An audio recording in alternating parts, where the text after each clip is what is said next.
சரி video stop ஆயிடுச்சு. அதான் இப்போ அந்த மொபைல் ஃபோனை வச்சுருந்து நல்லா இருக்கிறதும் நாசமாக பண்ணுறதும் என்னோடய கையில் தான் இருக்குது. ஓகேவா? அது ஆக்கப்பூர்வமாக பயன்படுத்தி அதில் இருக்க எல்லா ஃபீச்சர்ஸையும் எக்ஸ்ப்ளோர் பண்ணி அதில் ஏதாவது உருப்படுறதுக்கு வழியை பார்க்குறதுனா பார்க்கலாம்.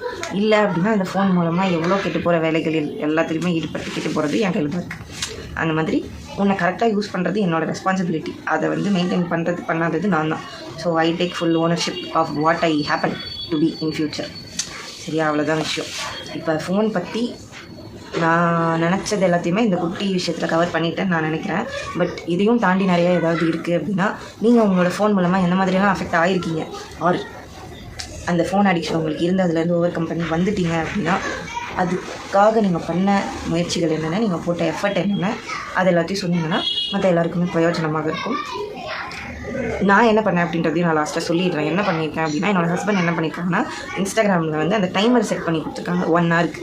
அந்த 1 ஹவர் வரைக்கும் உங்கள் இன்ஸ்டாகிராம் நோண்டிட்டு அதுக்கு மேலே அந்த நோட்டிஃபிகேஷன் பண்ணுறது 1 ஹவரில் வருமானு கிட்ட கிடையாது, 45 மினிட்ஸில் வரும். இன்னும் உங்களுக்கு வந்து 15 மினிட்ஸ் இருக்குது இன்ஸ்டாகிராம் அதெல்லாம் நீங்கள் செட் பண்ணி வச்ச டைம் இருக்குது அப்படின்னு சொல்லி அதிலே கீழே 3 ஆப்ஷன் காட்டும். இன்னும் நான் வந்து ஒரு 15 மினிட்ஸ் எக்ஸ்டெண்ட் பண்ணிக்கிறேன், இல்லை 5 மினிட்ஸ் பண்ணிக்கிறேன், இல்லை இந்த டே ஃபுல்லாக நான் இக்னோர் பண்ணிடுங்க, நான் எவ்வளோ வேணால் பார்த்துக்கிறேன் அப்படின்னு சொல்லி அதையும் கண்ட்ரோல் பண்ணுறது நம்ம கையில் தான் இருக்குது.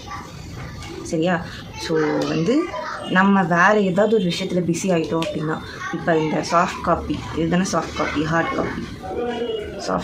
ஹார்ட் காப்பி இதோட டிஃப்ரென்ஸ் எனக்கு தெரியும். ஆனால் இப்போ எனக்கு கன்ஃபியூஸ் ஆகுது.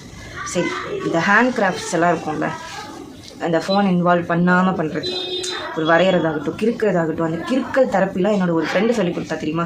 நான் ரொம்ப பயங்கர ஒரு மாதிரி இரிட்டேட்டிங்காக இருக்கும்போது ஒரு தேவையே இல்லாத ஒரு யூஸ்டு நோட்டு இருக்கும், ரொம்ப பழைய நோட்டு இருக்கும். அந்த நோட்டு ஃபுல்லாக சும்மா கிறுக்குவேன், எழுத கூட மாட்டேன், அது ஆல்ரெடி எழுதியிருக்கும், சும்மா கிறுக்கிட்டே இருப்பேன்.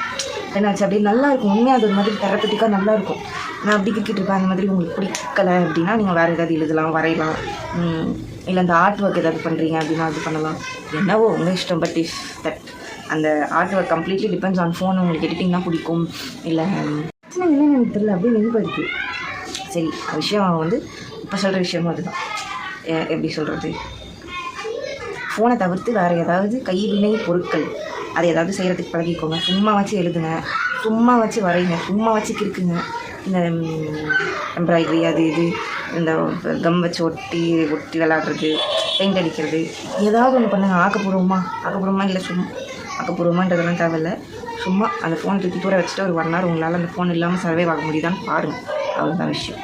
என்னால் முடியுது அப்படின்றத வந்து நானே கன்க்ளூட் பண்ணிக்கிட்டேன். ஏன்னா ஒரு பாயிண்ட் ஆஃப் டைமில் வந்து என்னால் முடியல அப்படின்னு நினச்சிருந்தேன்.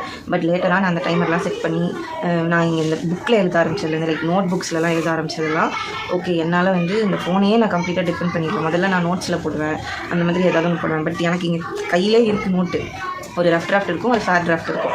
அந்த ரஃப் டிராஃப்ட்டில் வந்து கோழி கிறுக்கிற மாதிரி கிறுக்கி வச்சுருப்பேன், பயங்கரமாக கிறுக்கி வச்சுருப்பேன், ரொம்ப பொடியாக இருக்கும். அதை வந்து என்னாலே திருப்பி படித்தா வந்து என்னென்னு புரிஞ்சுக்க முடியும், அந்த மாதிரி இருக்கும். அதுலேருந்து ஒரு ஃபேர் காப்பி அழகாக நீட்டாக அந்த மாதிரி எழுதுறது, அதுவே எனக்கு ஒரு மாதிரி ஒரு பெரிய தரப்பு மாதிரி இருந்தது, நல்லா இருந்தது. ஸோ அந்த மாதிரி உங்களுக்கு ஃபோன் இல்லாத வேறு ஏதாவது ஒரு ஹாபீஸில் சும்மா வச்சு நியூஸ் பேப்பர் படிக்கிறது, சரி இதெல்லாம் தேவையில்லை. உங்களுக்கு என்ன ஹாபியோ ஃபோன் இல்லாமல் பண்ண முடியுதா அப்படின்றத பார்த்து வச்சுக்கோங்க, அவ்வளோதான் விஷயம். ஃபோன் வந்து நீங்கள் கம்மியாக கன்சியூம் பண்ணுங்கள், ஃபோன் உங்களை கம்ப்ளீட்டாக கன்சியூம் பண்ண வச்சிடாதீங்க, அவ்வளோதான் சொல்ல வரேன்.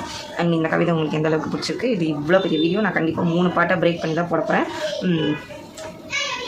அவ்வளோதான். அந்த கவிதை உங்களுக்கு எந்த அளவுக்கு பிடிச்சிருக்கு, இல்லை ஃபோனால் உங்களுக்கு எந்த மாதிரியான பாதிப்புகள் வந்திருக்கு, அதில் நீங்கள் எப்படி ரெக்கவர் ஆகிருக்கீங்க, அப்புறம் வேறு என்ன, அவ்வளோதான். உங்களுக்கு வேறு ஏதாவது கஸ்டமைஸ் கவிதைகள் தேவைப்படுது அப்படின்னா எல்லாத்தையுமே கமெண்ட்ஸில் சொல்லுங்கள். அதுக்காக நான் வந்து உங்களுக்கு எழுதி தரணும், இல்லை ரெஸ்பாண்ட் பண்ணணும், என்னதாக இருந்தாலும் நான் பண்ணுறேன். அது மறக்காமல் நம்ம சேனலை வந்து சப்ஸ்கிரைப் பண்ணிக்கோங்க. இன்னொரு வீடியோவில் பார்க்கலாம்.